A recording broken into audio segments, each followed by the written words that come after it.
नमस्कार, KP news 24/7 में आपका स्वागत है। मैं हूं अश्विनी आपके साथ। चलिए एक नजर डालते हैं आज की सुर्खियों पर। केंद्रीय मंत्री भगवंत खुबा ने कहा कि जिले के प्रभारी मंत्री ईश्वर खंड्रे में मेरे बारे में बात करने की नैतिकता नहीं। केसाफ और विभिन्न श्रेणी के संविदा कर्मचारी बीदर जिले से बैंगलोर के लिए रवाना। 2024 के लोकसभा चुनाव में मोदी की वापसी से तानाशाही होगी। खरगे ने बीजेपी के गढ़ बैंगलोर में कांग्रेस कार्यकर्ताओं से कहा। अगर आलाकमान मुझे तुमकुर से चुनाव लड़ने के लिए कहता है तो मैं लड़ूंगा, कर्नाटक के पूर्व मंत्री वी सोमन्ना ने कहा। भाजपा के राष्ट्रीय अधिवेशन में बोले पीएम मोदी, कहा सत्ता भोग के लिए नहीं मांग रहा तीसरा टर्म। किसान नेता डिल्लेवाल ने केंद्र से की मांग, कहा किसानों की मांगे माने, टाल मटोल की नीति न अपनाएं।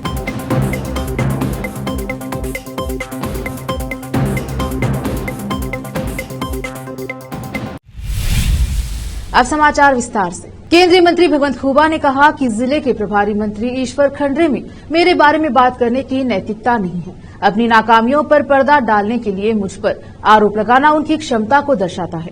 जब उन्हें मंत्री पद की आवश्यकता थी तब उन्हें वीरशैव लिंगायत स्वामी जी की सहायता की आवश्यकता थी, लेकिन आज उन्हें बजट में बसवन्ना के नए अनुभव हॉल के लिए धन नहीं मिल सका। इसलिए एक हिंदू होने के नाते वे पार्क के निर्माण के लिए अनुदान देने में सक्षम नहीं थे। खंड्रे की मेरे बारे में बात करने की कौन सी नैतिकता है? पिछली बार जब हमारी सरकार राज्य में थी तब मैंने बसव कल्याण के नए अनुभव भवन के अनुभव मंडप के लिए 200 करोड़ रुपए का अनुदान जारी किया था और शिवाजी पार्क के निर्माण के लिए 100 एकड़ जमीन दी थी। खंड्रे को लोगों को बताना चाहिए कि इस बजट में आपका और आपकी सरकार का हिंदू समाज के लिए क्या योगदान है। मोदी जी हम जो मांगेंगे वो सब देंगे। उनके सिद्धरामैया की तरह कोई जातिगत भेदभाव नहीं है। पिछली बार जब वो मुख्यमंत्री थे तब हमने खंड्रे से मुलाकात की थी। सिद्धरामैया ने हमारे अनुरोध को अस्वीकार कर दिया था। वो दिखा रहे हैं कि उनके लिए यही रवैया, उनकी सरकार के लिए हिंदू और लिंगायत के प्रति वही सौतेला प्यार है। विशेष संवाददाता की रिपोर्ट। कर्नाटक राज्य एड्स एक्सेस सोसाइटी के तहत फरवरी में फ्रीडम पार्क बैंगलोर में विभिन्न विभागों आईसीटीसी विभाग, एआरटी, डीएसआरसी विभाग में काम करने वाले अनुबंध कर्मचारी 19 से अनिश्चितकालीन राज्य स्तरीय हड़ताल करने का इरादा है। केसाफ और विभिन्न श्रेणी के संविदा कर्मचारी इस हड़ताल में भाग लेने के लिए बीदर जिले से बैंगलोर के लिए रवाना हुए। आज बस स्टैंड पर हरी झंडी दिखाकर रवाना किया गया।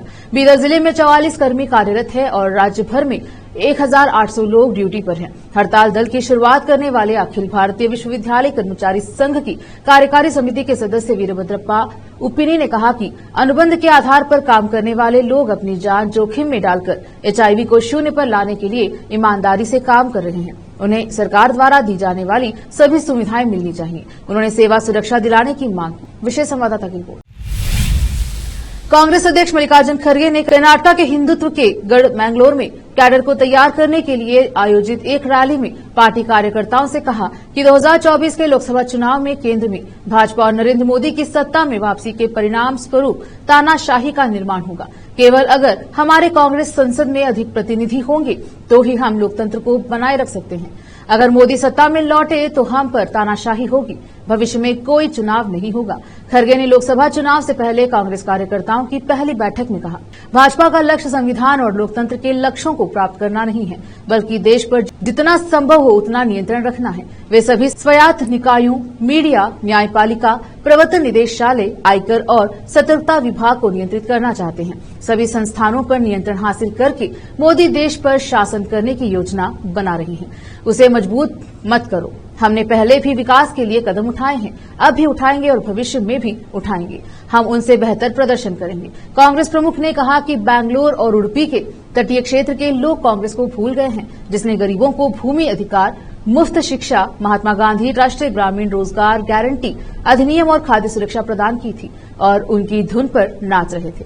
अब मैं देखता हूं कि लोग भगवा झंडा लेकर घूमते हैं। तुम्हें अपना अतीत याद रखना होगा। तुम्हारे माता पिता किस स्थिति में थे, जिन्होंने तुम्हें जमीन का मालिक बनाया था। अगर आप ये बातें याद नहीं रखेंगे तो देश का कोई भविष्य नहीं है। नरेंद्र मोदी साहब गुजरात से हैं, लेकिन उन्होंने चुनाव कहां से लड़ा? वाराणसी। यदि आलाकमान मुझसे तुमकुर से चुनाव लड़ने के लिए कहता है तो मैं लड़ूंगा। पूर्व मंत्री वी सोमन्ना ने कहा कि उनका बयान पूर्व मंत्री जेसी मधुस्वामी के इस दावे का खंडन था कि सोमन्ना तुमकुर लोकसभा सीट के लिए बाहरी व्यक्ति हैं। वीरशैव लिंगायत नेता और बेंगलुरु के पिन्नीपेट और गोविंदराज नगर के पूर्व विधायक सोमन्ना पिछले साल के विधानसभा चुनाव में चामराजनगर और वरुणा दोनों सीटें हार गए थे। वह हार के सिलसिले से उबरने के लिए ब्रेक का इंतजार कर रहे थे और राज्यसभा सीट के लिए पैरवी कर रहे थे, लेकिन आलाकमान द्वारा नारायण साहब भंडागे को नामित किए जाने के कारण वह सीट नहीं काट सके, लेकिन उन्होंने वापसी की कोशिशें जारी रखी। उन्होंने जिले के धार्मिक प्रमुख बुलाकर तुमकुर में चुनाव प्रचार शुरू किया। सूत्रों ने बताया कि उन्होंने सिद्धगंगा मठ के श्री सिद्धलिंग स्वामी जी से मुलाकात की, जिनके चचेरे भाई और मठ द्वारा संचालित सुपर स्पेशलिटी अस्पताल सिद्धगंगा मेडिकल कॉलेज के निदेशक डॉक्टर एस परमेश भी इस सीट के लिए मजबूत दावेदार के रूप में उभरे। यह स्पष्ट नहीं हो सका कि दोनों के बीच क्या बात हुई। केंद्रीय मंत्रियों, विधायकों, सांसदों, पदाधिकारियों, पूर्व मुख्यमंत्री बीएस येदियुरप्पा और भाजपा के प्रदेश अध्यक्ष बीवाई विजेंद्र सहित सैकड़ों भाजपा नेताओं ने शनिवार को नई दिल्ली में आयोजित भाजपा राष्ट्रीय परिषद में हिस्सा लिया। राज्यों के विभिन्न विंगों के अधिकांश विधायकों और पदाधिकारियों सहित 500 से अधिक नेताओं ने भाग लिया। इससे लोकसभा चुनाव से पहले पार्टी कार्यकर्ताओं का मनोबल बढ़ेगा। केंद्रीय संसदीय कार्य मंत्री प्रहलाद जोशी ने कहा कि कर्नाटक सहित लोकसभा चुनाव के लिए भाजपा उम्मीदवारों की पहली सूची फरवरी के अंत तक घोषित होने की संभावना है। उन्होंने कहा कि पार्टी आलाकमान उम्मीदवारों पर विचार विमर्श कर रहा है और उन्हें जल्द ही चरणबद्ध तरीके से सूचियों की घोषणा करने के लिए अंतिम रूप दे रहा है। राष्ट्रीय परिषद में प्रतिभागियों से कहा गया है कि उन्हें नरेंद्र मोदी को दोबारा प्रधानमंत्री बनाने के लिए देश भर में पार्टी के उम्मीदवारों की जीत के लिए काम करना चाहिए। अब रुकते हैं छोटे से ब्रेक के लिए, जल्द लौटेंगे ब्रेक के बाद।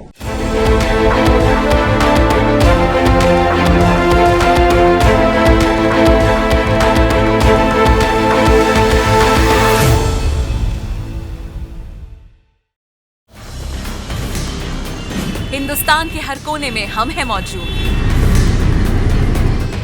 24 घंटे हालात पर गहरी नजर, खबरों से जुड़े चुपते सवालात और आपको दिखाता है धार्मिक, सामाजिक, राजनीतिक, लोकल और इंटरनेशनल न्यूज की सबसे बेहतर कवरेज, जो आपको रखती है हर पल बाखबर। देश और दुनिया भर की खबर के लिए देखते रहें केपी न्यूज 24/7। ब्रेक के बाद स्वागत है आपका, देखते हैं समाचार। भाजपा के राष्ट्रीय अधिवेशन को पीएम मोदी ने संबोधित किया। इस दौरान उन्होंने कहा कि भाजपा कार्यकर्ताओं की निष्ठा और समर्पण से हमें जनता जनार्दन का भरपूर आशीर्वाद मिल रहा है। 2024 में तीसरी बार सरकार बनाकर हम जनसेवा और राष्ट्र सेवा का अप्रतिम इतिहास रचने जा रहे हैं। हमें सबका विश्वास हासिल करना है। जब सबका प्रयास होगा तो देश की सेवा के लिए सबसे ज्यादा सीटें बीजेपी को ही मिलेंगी। बीजेपी के कार्यकर्ता सत्ता में रहने के बाद भी समाज के लिए इतना करते हैं, दिन रात दौड़ते हैं, सिर्फ और सिर्फ भारत माता की जय के लिए करते हैं। भाजपा का कार्यकर्ता साल के हर दिन देश की सेवा के लिए कुछ न कुछ करता ही रहता है, लेकिन अब अगले 100 दिन नई ऊर्जा, नया उमंग, नया उत्साह, नया विश्वास, नई जोश के साथ काम करने का है। पीएम मोदी ने कहा कि पिछले 10 सालों में भारत ने जो गति पाई है, ये दुनिया गाजे बाजे के साथ बोल रही है। हर क्षेत्र में ऊंचाई हासिल की है, एक बड़े संकल्प के साथ जोड़ दिया गया है। ये संकल्प है विकसित भारत का। ये हमारा सपना भी है, हमें भारत को विकसित बनाना है। इसमें अगले 5 सालों की बहुत बड़ी भूमिका होने जा रही है। पहले से कई गुना तेजी से काम करना है। आज विपक्ष के नेता भी एनडीए सरकार 400 पार के नारे लगा रहे हैं। एनडीए को 400 पार कराने के लिए भाजपा को 370 का मील का पत्थर पार करना ही होगा। पूरा देश मानता है कि 10 साल का बेदाग कार्यकाल और 25 करोड़ लोगों को गरीबी से बाहर निकालना सामान्य उपलब्धि नहीं है। हम इस देश को महाघोटालों और आतंक से मुक्ति दिलाई है, गरीब का जीवन बेहतर करने का प्रयास किया है।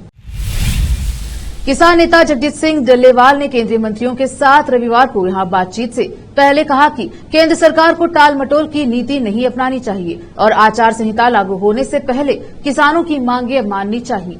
लोकसभा चुनाव की घोषणा अगले माह की जा सकती है। फसलों के लिए न्यूनतम समर्थन मूल्य, एमएसपी की कानूनी गारंटी और कृषि ऋण माफी सहित विभिन्न मांगों पर 3 केंद्रीय मंत्रियों और किसान नेताओं के बीच शाम को बैठक होनी है। यह बैठक ऐसे वक्त में होनी है जब हजारों किसान अपनी विभिन्न मांगों को लेकर पंजाब और हरियाणा की सीमा पर शंभू और खनौरी में डटे हुए हैं तथा उन्हें राष्ट्रीय राजधानी में प्रवेश से रोकने के लिए बड़ी तादाद में सुरक्षा बल तैनात है। किसान नेताओं और 3 केंद्रीय मंत्रियों के बीच इससे पहले 8 12 और 15 फरवरी को भी बातचीत हुई थी, जो बेनतीजा रही। डल्लेवाल ने शंभू सीमा पर संवाददाताओं से कहा, हम सरकार से कहना चाहते हैं कि वह टाल मटोल की नीति न अपनाए। उन्होंने कहा कि अगर सरकार को लगता है कि वह आचार संहिता लागू होने तक बैठक जारी रखेगी और फिर कहेगी कि आचार संहिता लागू हो गई है और हम कुछ नहीं कह सकते, फिर भी किसान वापस नहीं लौटेंगे। उन्होंने कहा, सरकार को आचार संहिता लागू होने से पहले हमारी मांगों का समाधान तलाशना चाहिए। उन्होंने कहा कि दोनों पक्षों के बीच शाम 5:30 बजे बैठक शुरू होगी। अब वक्त एक और छोटे से ब्रेक का, जल्द लौटेंगे ब्रेक के बाद।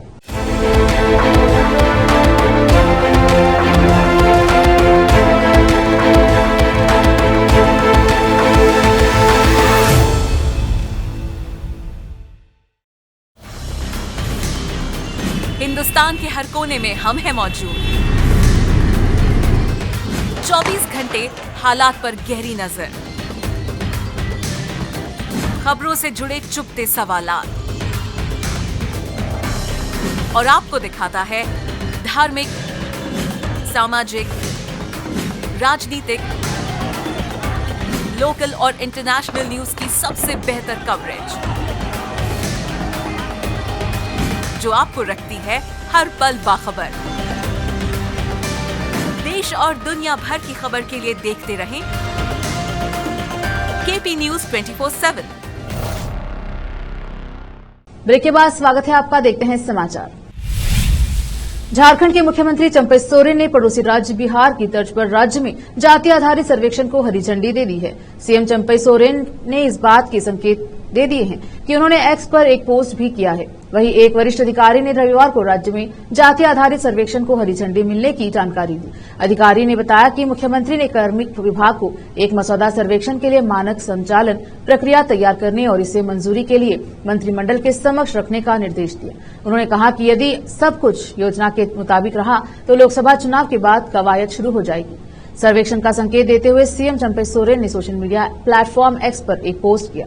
एक्स पर पोस्ट करते हुए सीएम सोरेन ने लिखा है, जिसकी जितनी संख्या भारी उसकी उतनी हिस्सेदारी। झारखंड तैयार है। वहीं मुख्यमंत्री के प्रधान सचिव विनय कुमार चौबे ने बताया है कि झारखंड में जाति आधारित सर्वेक्षण कराने के लिए कार्मिक विभाग मानक संचालन प्रक्रिया एसओपी तैयार करेगा। इसे मंजूरी के लिए मंत्रिमंडल के समक्ष रखा जाएगा। उन्होंने कहा कि जाति आधारित सर्वेक्षण पड़ोसी राज्य बिहार की तर्ज पर किया जाएगा, जहां पिछले साल 7 जनवरी से 2 अक्टूबर के बीच आंकड़ों का संग्रह किया गया था। दिल्ली जल बोर्ड के 27 लाख उपभोक्ताओं में से लगभग 10 लाख उपभोक्ताओं ने बिलों का भुगतान करना बंद कर दिया है। दरअसल उनका मानना है कि दिल्ली जल बोर्ड ने गलत रीडिंग के आधार पर इन बिलों को तैयार किया है। इस बाबत दिल्ली सरकार में मंत्री सौरभ भारद्वाज ने कहा कि दिल्ली जल बोर्ड ने मुद्दों को हल करने में मदद के लिए एक मुश्त समाधान योजना शुरू की है। हालांकि अधिकारियों ने इस योजना को पारित करने से इनकार कर दिया है।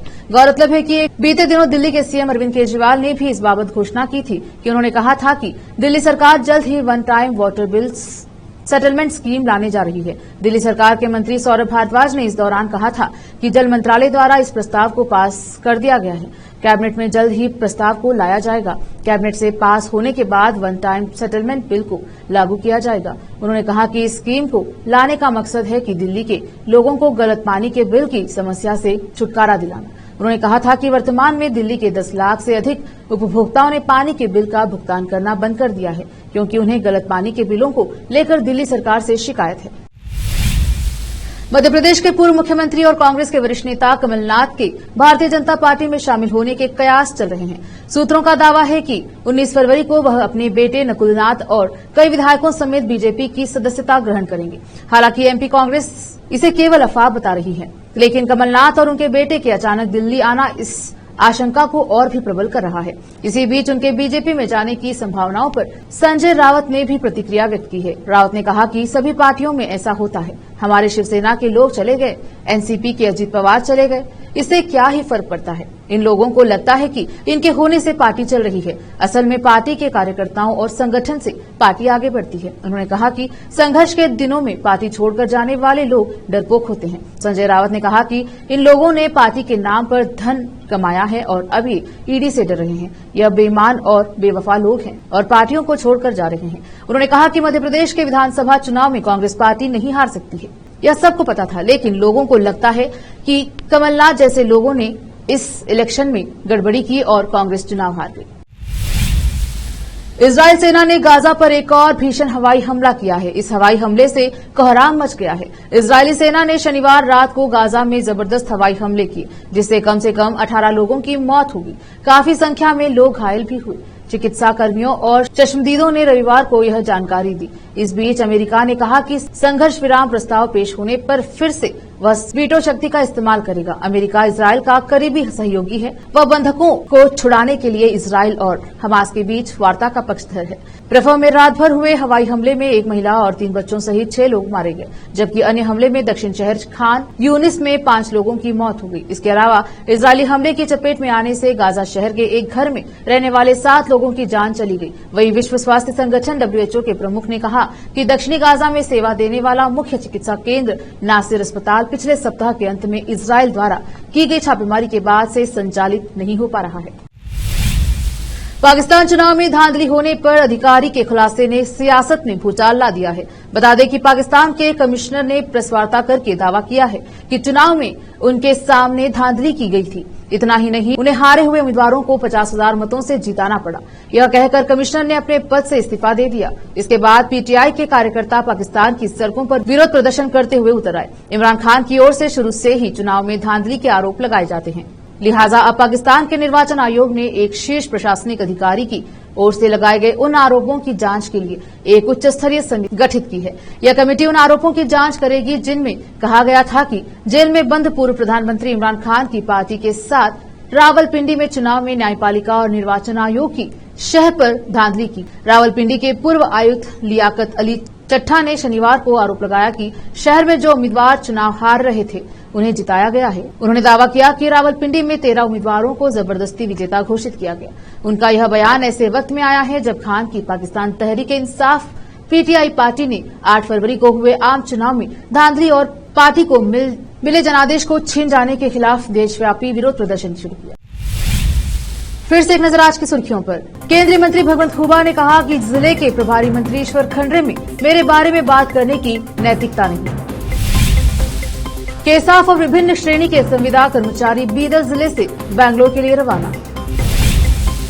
2024 के लोकसभा चुनाव में मोदी की वापसी से तानाशाही होगी। खरगे ने बीजेपी के गढ़ बैंगलोर में कांग्रेस कार्यकर्ताओं से कहा, अगर आलाकमान मुझे तुमकुर से चुनाव लड़ने के लिए कहता है तो मैं लड़ूंगा। कर्नाटक के पूर्व मंत्री वी सोमन्ना ने कहा।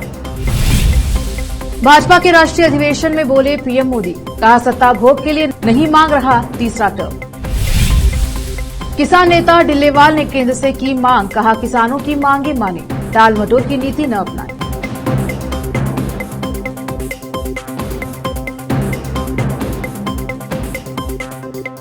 केपी न्यूज के बुलेटिन में आज इतना ही। देखते रहिए केपी न्यूज 24/7। धन्यवाद।